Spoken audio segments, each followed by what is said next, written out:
Okay, guys, welcome back. It's been a while since we've done one of these, and it's going to be a little bit long. Okay, so I need you to be on your game. If it goes past lunch, that is totally fine. I just want to make sure that we're getting all of this stuff down so that we can talk about it. So, what we're going to be talking today about is Rome moving from a republic to finally an empire. Okay, so we learned about the Roman Republic, right? Rome, Republic, representatives. And what we're going to find out is that there's going to be one guy that is going to take over. Okay, so two very important people that we're going to talk about today. So, if you remember last time we studied the Punic Wars, and that was wars between Carthage and Rome that Rome won. But afterwards, there becomes a little bit of a problem.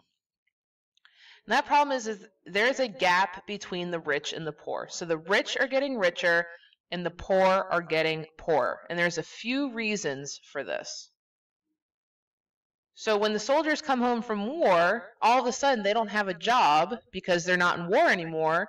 And the plebeians, who are the poorer people, they become very angry.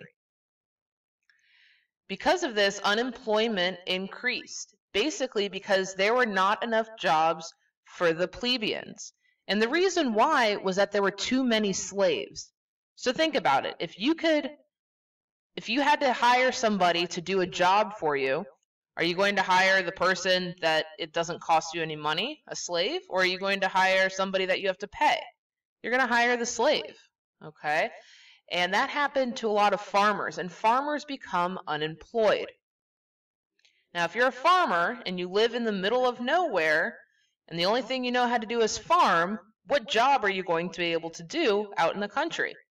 Nothing. So all of these farmers packed up and they went into the city. But the problem with that is then there's too many people in the city. Overcrowding occurs. So while this is going on, the rich people are becoming corrupt, and that means they're not doing things correctly. People can pay them, and they can do what other people want them to have happen.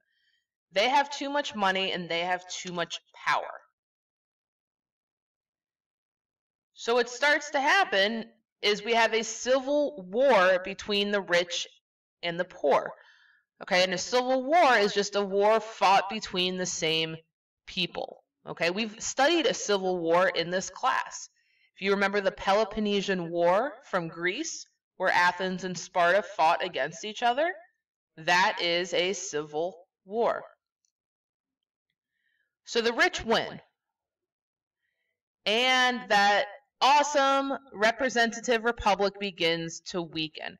And you remember, they had the representative republic to try to prevent certain groups of people or one person from having too much power. So they develop a new type of government. And we call this word a triumvirate. Okay?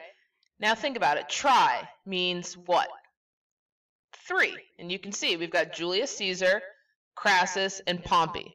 If you only remember one of these people, you need to know Julius Caesar. He is going to be very, very, very important.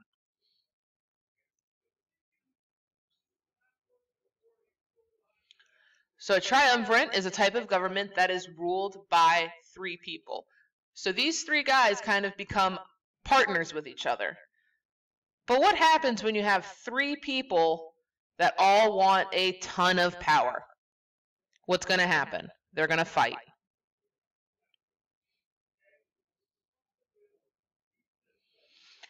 So Caesar fights Crassus. Crassus dies. So no more triumvirate. Caesar attacks Rome, and Pompey runs away. Caesar wins, and he's now the new ruler of Rome. So you need to know that Julius Caesar has total power. He calls all of the shots.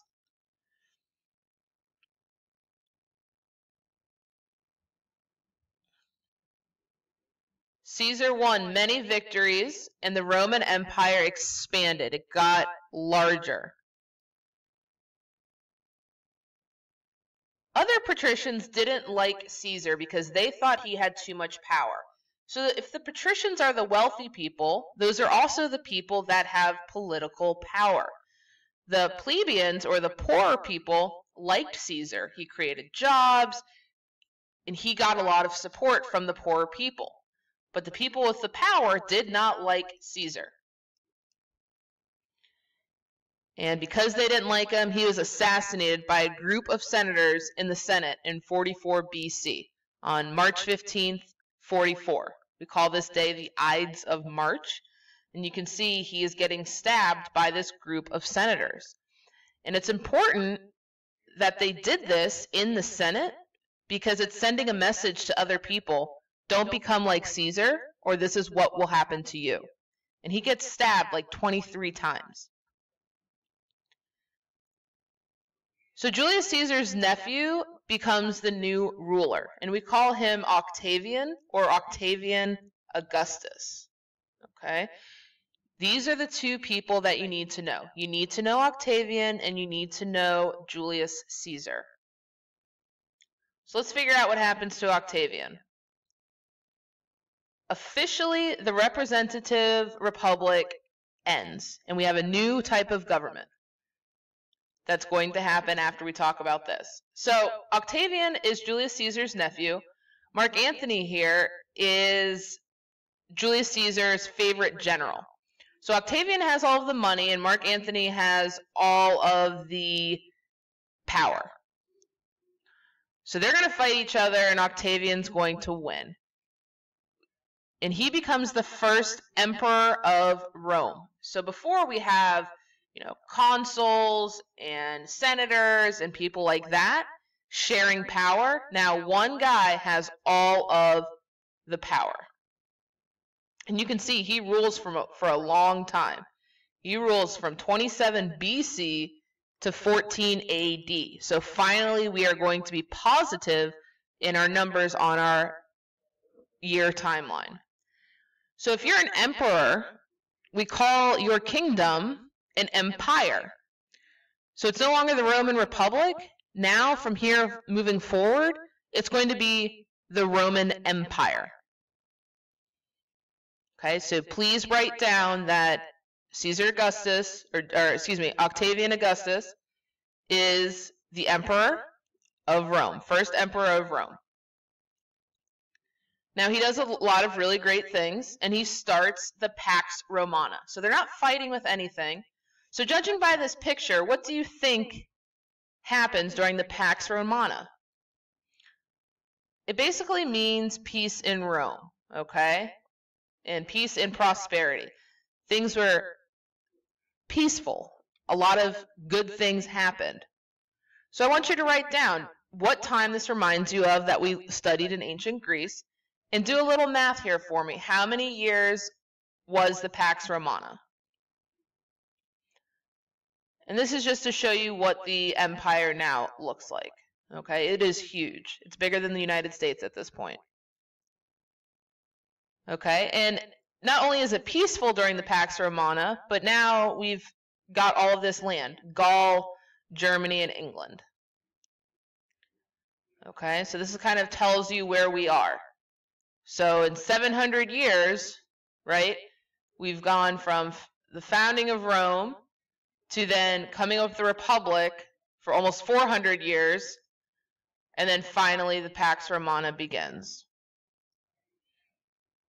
Okay, and later we're going to study about Jesus of Nazareth, the Pax Romana ending, and the fall of Rome. Okay, that's what we're going to study in our next 3 or 4 class periods.